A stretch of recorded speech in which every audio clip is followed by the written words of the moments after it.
माती आहे ना, ही माती तिच्या डोळ्यात फेकायची म्हणजे तिचे डोळे झाकले जातील. आणि तोपर्यंत आपण हो बोबड्या म्हणतो काना आले तिजल चष्मा लावून आली तल. कृष्णा म्हटला बाकीच्या पंचायती करू नको, बाकीचे प्रश्न करू नको, फक्त सांगतोय तेवढाच कर. एक नाही अशा अनेको लीला. अगदी चोरीची तयारी झाली, चोऱ्या सुरूही झाल्या. अनेको गवळणींच्या घरी दह्या दुधाची लोण्याची चोरी करावी, माखन खावं आणि मायबाप. अगदी एका वेळेला अनेको गवळणी एकत्रित आल्या. बचत गटाची मीटिंग चालू झाली होते ना, एकत्रित आल्या, मीटिंग चालू झाली. त्यामध्ये सगळ्या अनेको प्रमुख गवळणी होत्या. अगदी सगळ्यांनी एकत्रित यावं आणि चर्चा चालू झाली. अरे प्रत्येकीच्या घरात चोरी होतीये, चोरी कोण करतय, चोराचा शोध घेतला पाहिजे. प्रत्येकीने ठरवलं आता चोर शोधायचा, सगळ्यांनी मिळून चोराला पकडायचं ठरलं. सगळ्या जणी आपापल्या घरी गेल्या. त्यातच पहा चंद्रप्रभा नावाची एक गवळण होती.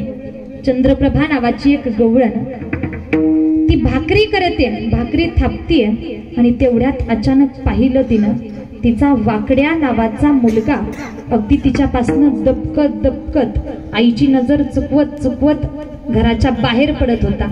दबकत दबकत जसा चोर पावलं टाकतो की नाही, किंवा भीतीनं पावले टाकले जातात, तशा प्रकारे जात होता. तिनं पाहिलं. ही म्हणते कुछ तो गडबड.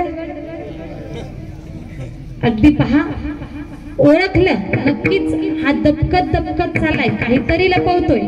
आवाज दिला, ए वाकड्या इकडे. तो वाकड्या यायला तयार नाही. लक्षात आलं आता आपल्याला आई मारणार, घराच्या बाहेर पडायला लागलो म्हणून मार मिळणार. वाकड्या काही जवळ येत नाही. आईला म्हणतो आई नको, नाही येत मी. तिनं मग मायेनं बोलायला सुरुवात केली. ए बबड्या, ए लेकरा, एकी जवळ ये, जवळ समोर ये, तुला हे देऊ का ते देऊ का. वाकड्या आला. त्याला माहिती होतं आईच्या मनात काय आहे, आईचं नेमकं चाललंय काय. यांची मीटिंग भरलेली सुद्धा त्याला माहिती होती. अगदी तो वाकड्या आईच्या जवळ आला. या आईनं गोड बोलून चौकशी करायला चालू केली. तिच्या लक्षात आलं नक्कीच यातून आपल्याला काहीतरी लक्षात येणार, माहिती होणार, बातमी पोहोचणार. आईनं विचारावं वाकड्या अरे कुठे चाललास.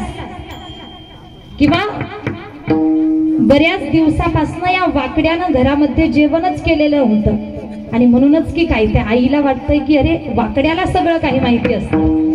प्रत्येक ठिकाणी चोरी होतीये, लोण्याची दही दुधाची चोरी होतीये आणि यानं कित्येक दिवसापासून घरात जेवणच केलं नाही. वाकड्याला विचारलं अरे इतके दिवस झाले तू घरात जेवणच केलं नाही, काय भानगड काय आहे, नेमकं जातोस कुठे, करतो काय, जेवतोस कुठे.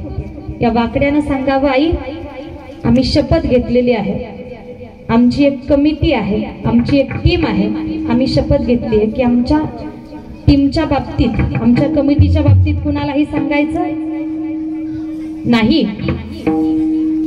अगदी आई, त्या आईनं त्या चंद्रप्रभेनं वाकड्याला म्हणावं वाकड्या अरे बाकीच्या कुणाला सांगू नको, पण मी तर तुझी आई आहे.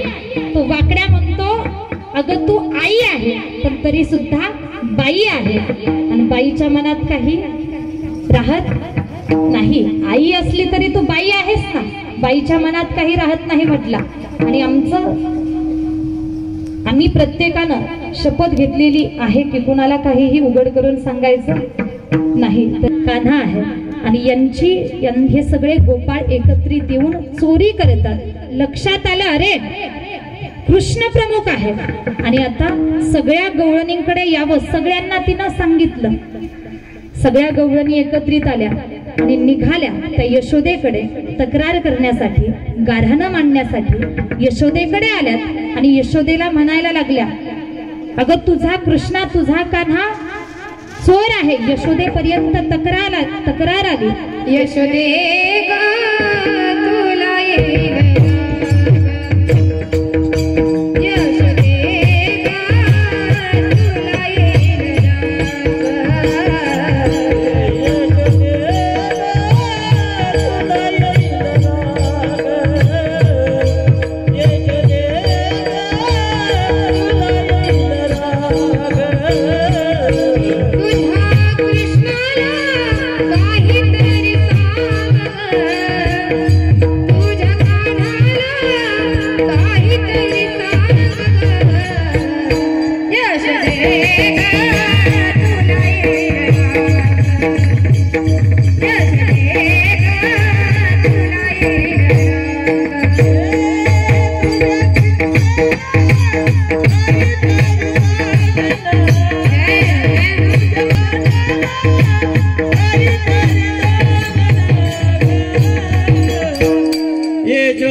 अगदी यशोदा मैयाकडे कान्हाच्या कृष्णाच्या एकामागून एक अनेक तक्रारी यायला लागल्या की कृष्णा चोरी करतोय, गोपाळांना एकत्रित करून चोरी केल्या जाते आणि नंतर मग या कृष्णाला गोपाळांसहित त्या ठिकाणी गायी राखण्यासाठी, गायी चारण्यासाठी वनामध्ये पाठवलं जावं.